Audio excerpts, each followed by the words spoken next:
You were at the game. What do you think? It was absolutely heart-wrenching, but a lot of fun, man. The Super Bowl is so much fun. There's always great energy there. But at halftime, the talk in halftime was that the San Francisco 49ers did not score enough points and take advantage of the opportunities. And that's where the Chiefs capitalized, and they did. I got to ask a question to anybody who is a Bills fan. Does it feel a little better that you lost to the Super Bowl champs again? Like it's like most people are kind of like, well, we lost, you didn't lose to the Ravens, you didn't lose to Pittsburgh, you didn't lose to anybody. Like you lost to the overall champs again. Yeah, I think what it does is it really sets the stage in the AFC. And I think the Chiefs are obviously the perennial team you have to go up against, and you have to go through Kansas City these days. And the Bills were there, and they were close. Close doesn't count here, but I really think it does give us some energy. It does give us some vision of what that path is to get to New Orleans next year. You were in the Swift Suite, right? I thought I saw you back there, giving her a little shoulder massage or something. That was you, right? Right. That was me. No. Hey, so so the futures odds are out. San Francisco is the favorite.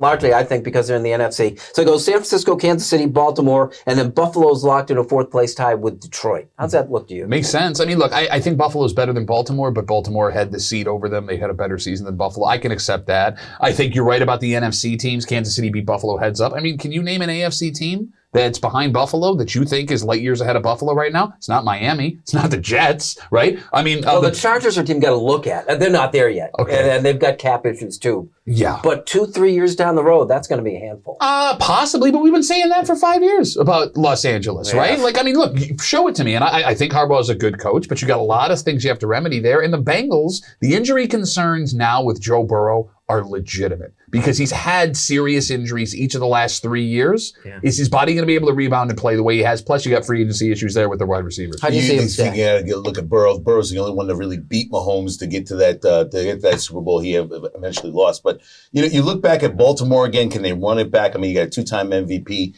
in Jackson again. The Bills again on the spectrum as far as being a top team. I'm not sure about Detroit. Detroit achieved a lot this year and overcome a lot. They still need a couple more sort of moves, I would think, with their defense to shore it up. That was their real liability this past year. It's just interesting to watch where this goes because Kansas City's going to have to make some moves, and the 49ers are really going to have to make some moves in the offseason. Yeah, Greg, it seems to me like this whole imbalance of the AFC, if you want to throw in, and these guys, Cincinnati, the Chargers, the Browns, and Houston, you can make a case for 7 of the best 9 teams in the league being in the AFC.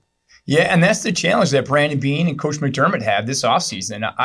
To me, going into this offseason with all the free agents they have that are available to leave this year, Beane's got a big task ahead of him. But the AFC is extremely more competitive than the NFC. Just when you look at the talent pool and the quarterback, which we all know this is a quarterback-dominated league. And Joe Burrow, he has that swagger. He has the it. The question is, as Tariq said, can he stay healthy?